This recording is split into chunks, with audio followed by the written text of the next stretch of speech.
Three things to release for an awesome finish to this crazy year.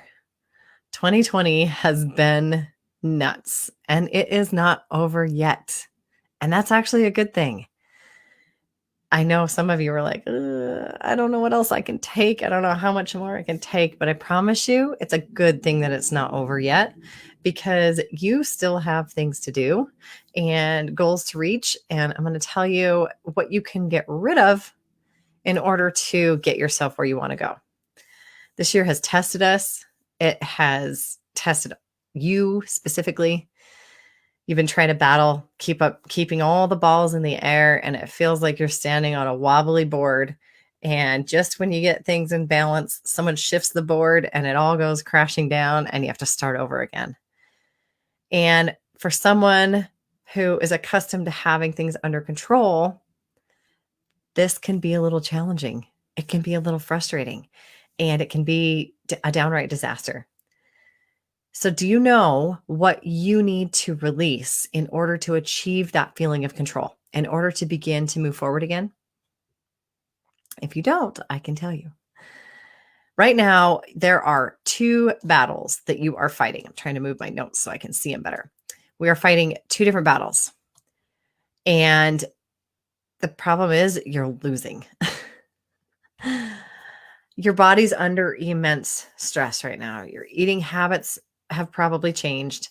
Your work certainly has changed.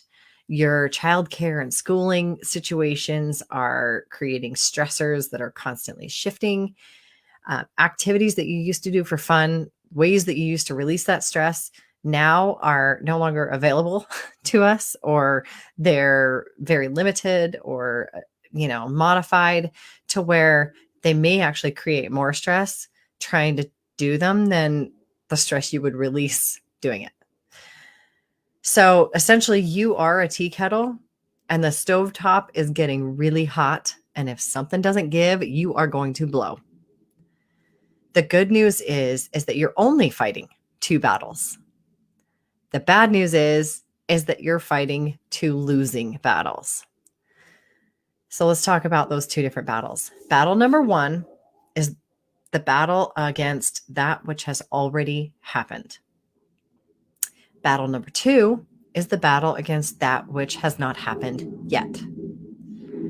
When you are resisting something either from the past or thoughts about the future, you end up wasting a ton of energy on things that you have no control of. So the problem with battle number one, that which has already happened, is that none of us has a crystal ball and we can't see what was going to happen. We have to just deal with what was and what did. And understanding that you can control, what's going to happen in the future to some extent helps. But when you're stressing over something that's already happened, it's essentially like trying to stop a ripple that's caused by a leaf that was dropped in a lake. Anything you do is going to create more disturbance. The solution is to accept that it already happened and whatever consequences came of it, and then focus on how you're going to move forward. You can't change the situation, but you can control your thoughts about it, and you can control your action steps toward those intentions.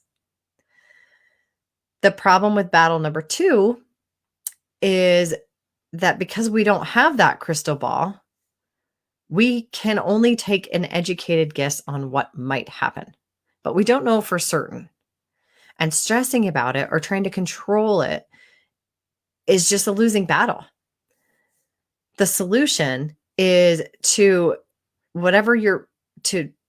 accept the consequences that may happen and focus on what you need to do to move forward and control your thoughts and actions to move yourself forward to get the consequence you want. So now that you know you're losing two battles, what do you need to release in order to move forward? There are three ways to release stress to move forward. First, Release your need to control everything.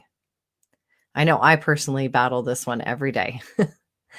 But learning how to let go of things learning how to let go of things that you can't control, and to recognize that when you're powerless to stop that ripple in the water, or you're powerless to predict the future, you'll eliminate stress by just knowing that. And then actively saying this, I am releasing my need to control this situation. I'm allowing things to run their course. If you actively say that out loud, you will feel less stress, and you will eventually release the stress you're carrying around. Your mind will believe what you say.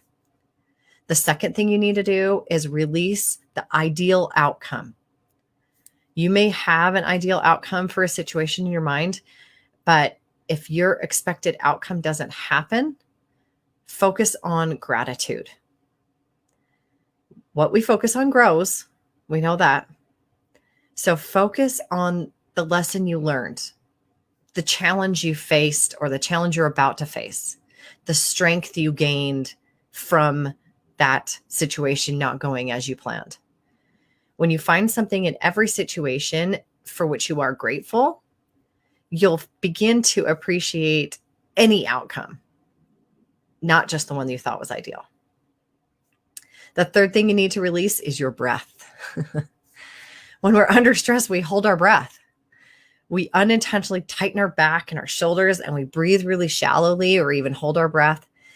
And our body releases adrenaline and other hormones that alter our appetite, our digestive system. I am struggling with speaking today. So taking some deep breaths, taking 5 minutes to just breathe, can really reset your whole system. Think of it like resetting a device that's frozen. It's had too many windows open and it's just frozen. You restart it. You hit the reset button. That is what taking 5 minutes of breathing does for you. It clears things out, and it allows your body to focus on more than one thing at once. So as we move into the final quarter of this wild and crazy year, open your mind to the idea of releasing that which doesn't serve you. Release the need to control everything that is out of your control. Find something in each situation that makes you grateful, or that you're grateful for the experience. Breathe deeply and allow situations to unfold as they were meant to. You'll find that you can easily keep all your balls in the air, but you won't feel like you're standing on a wobbly board if you just release some of that stuff. So look forward to the next 3 months. It's going to be good. I promise. It's only going to be good, though, if you decide that it's going to be good. So it's up to you.